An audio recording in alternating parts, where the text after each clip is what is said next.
So by now it's old news. I'm sure that the majority of people watching this video are not going to have the content broken to them by my channel. But David Haye versus Tony Bellew, the scheduled rematch for December 17, is cancelled. Haye Bellew is off.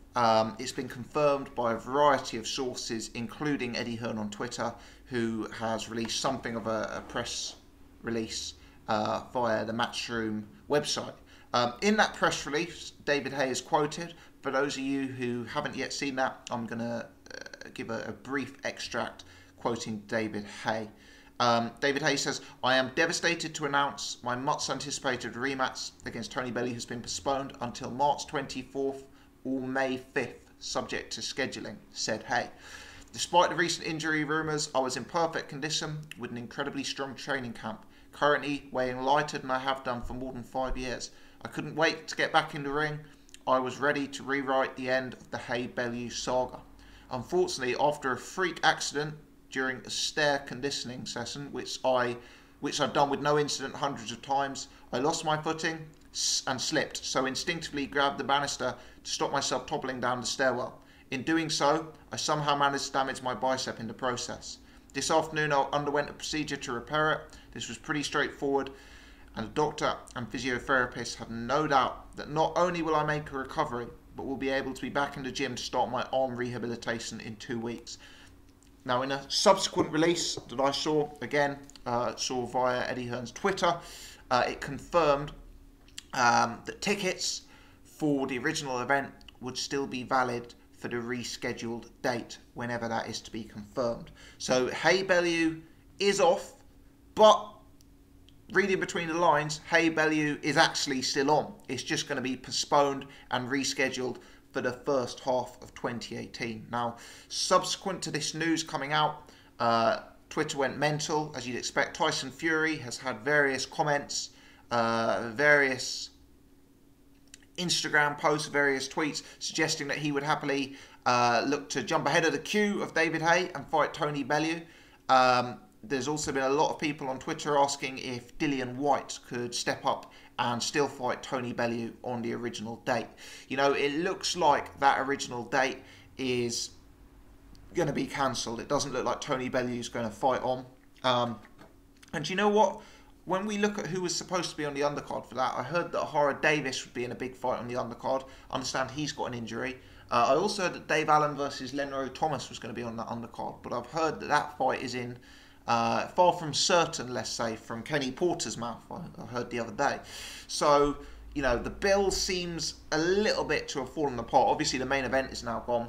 Haye Davis isn't on the bill. David Allen, Lenro Thomas is not confirmed to be on the bill. So it kind of makes sense that it is cancelled. You know, Whyte versus Tony Bellew, I don't see it. You know, Haye versus Bellew, the combination of the two makes a big fight. Between the two of them, they're big ticket sellers. Between the two of them, it's a big pay-per-view fight.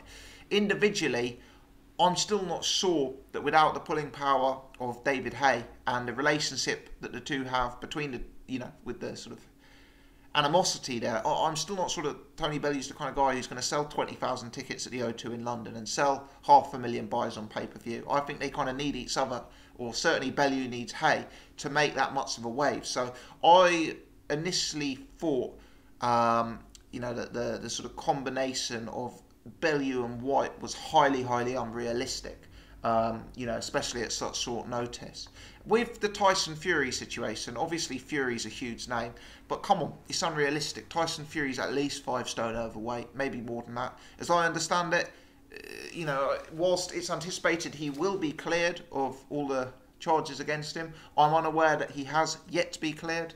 I'm unaware that he has a license at this point, and clearly it's going to be hard for any promoter to sign a fight of that magnitude when there is still uncertainty around the licensing, when there's still uncertainty around hearings, and when one of the fighters is so clearly overweight. So, you know, it kind of made sense to me that Haye Bellew, if it's not happening, that the bill is cancelled. I'd actually rather it be cancelled than try and watch David Haye limp through a fight, or David Haye fight one-armed through a fight against Tony Bellew this time. You know, a lot of people highlighting David Haye's previous pullouts. My take, and look, I don't know anything, you know, I don't know any of the facts here, but just my gut instinct is that David Haye is unlikely to have pulled out of this fight unless it was absolutely necessary. You know, the previous pullouts, the Fury pullouts, the Char pullouts, at the time, David Haye was a younger man. He was the kind of guy who could miss 6 months if he didn't fancy a fight for whatever reason, and then, you know, reappear on the scene. Now the clock is very, very much ticking on David Haye's career. You know, if he wants to make waves and make huge money in the heavyweight division, he needs to do it now, or certainly in 2018. And I think another delay to David Haye's career, given the age he's at, will be a huge, huge blow to him. For what it's worth, and as I say, I don't know any of the facts, but for what it's worth, I don't think David Haye would have pulled out of this fight unless he absolutely had to. It was actually a golden opportunity for him. He got to fight Tony Bellew, a winnable fight where he could right what he perceives to be a wrong for massive, massive, massive money. He then put himself in prime position to get a huge fight next summer, be that against Anthony Joshua, be that against Tyson Fury, be that against Deontay Wilder, who knows, you know. Haye was in a prime position to have one last stab at it, to make a huge amount of money, potentially more than he's made in his career to date, and to ride off into the sunset. You know, the fact that he's pulled out of this fight, for me, tells me that he must be in a bad way. I know Tony Bellew beat him the last time, and Tony Bellew deserves credit for that, but David Haye isn't going to be running scared of Tony Bellew. You know, in terms of the ways to make a pound note, and in terms of the ways to sell huge pay-per-view bills, Tony Bellew is probably perceived by David Haye as a lot less dangerous opponents than the likes of Joshua, Wilder, etc. So it will be devastating news for David Haye that this isn't going on. And, you know, clearly Eddie Hearn seems to be suggesting that he's going to look to make the Bellew-Haye fight again very, very quickly. Already dates being discussed, and obviously tickets are still going to be valid. I think it still is the most sensible opportunity for both guys to get their name up in lights, for both guys to make seven-figure paydays.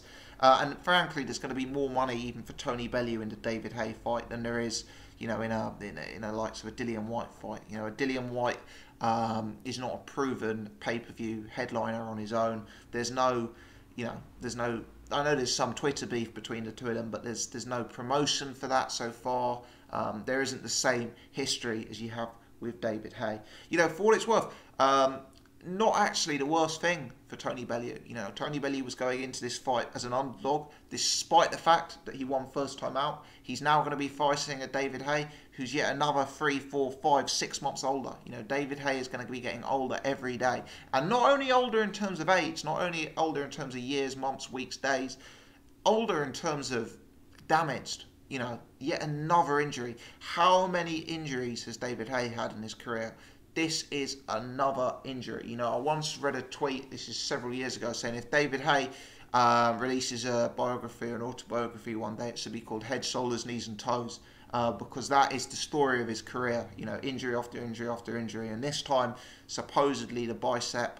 You know, Tony Bellew's going to be going in there against an older guy, a guy who looked faded in his last performance, a guy who put in a subpar performance because of a damaged leg, and now a guy who, by all accounts, has a severe arm injury, severe enough to rule him out of a fight of this magnitude. So, you know, is it bad news for Tony Bellew? You know, I'm sure he wanted to keep momentum and keep progress of his career.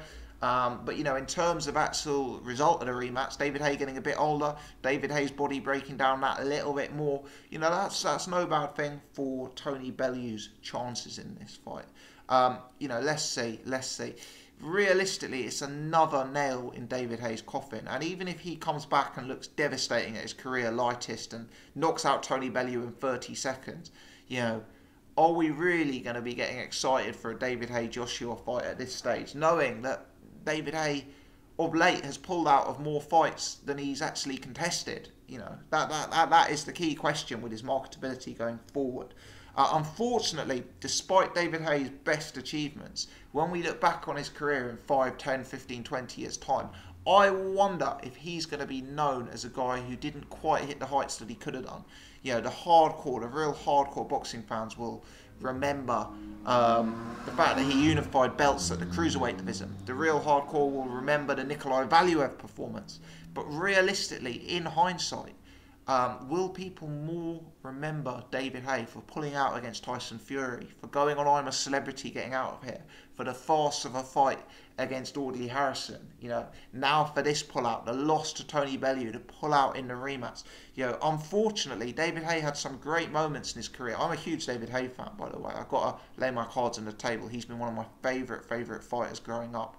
But when we look back on his career, will we say he could have done a little bit more in that heavyweight division than he actually achieved? All the pullouts, all the injuries, that was kind of a blight on his career, and I think that's unfortunate because, you forget how many moments David Haye had. It's just remember the Chisora incident, the brawl after the press conference, the fight, the cage.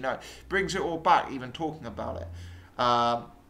But David Haye isn't at that position where his body is completely breaking down. It seems that it's very irregular for him to get through a training camp without sustaining some sort of injury, and it is sad. I know people have been dubious of the injuries in the past, but I really suspect if he could have made this fight, he would have done, because the clock very much ticking. As for Tony Bellew, I'm sure he'll be disappointed.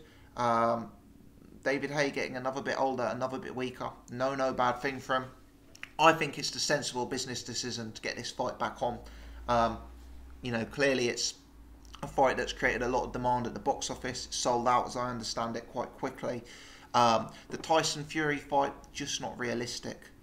I know Fury's talking about fighting Bellew in 2018. If I was Eddie Hearn, you guys know I'm a huge Tyson Fury fan, but if I was Eddie Hearn, I wouldn't be putting all my eggs in the basket as someone who doesn't yet have a license, someone who's got this hearing hanging over them. As for Dillian Whyte, that's a realistic fight as such, but I just don't know if it does the numbers, does the ticket sales, does the money that Tony Bellew will be expecting from that David Haye fight. In fact, I suspect it isn't. So, sad news that the fight's off. I know a lot of hardcore boxing fans look down their nose at this fight. I know a lot of boxing fans scoff at it and think it's a bit of a celebrity boxing, if you like, for want of a better term. I myself, maybe it's the casual in me, was looking forward to it. I'm disappointed it's off. This doesn't bode well for David Haye, and as I say, will be something we remember him for at the end of his career, which is unfortunate. Guys, let me know your thoughts. Leave your comments on this news in the section below. As always, if you've enjoyed the content, support the channel by hitting the thumbs up, by pressing the subscribe button. If you're new, give us a follow on Twitter @BoxingGossip. Many thanks for choosing to watch my channel. As always, appreciate the interest.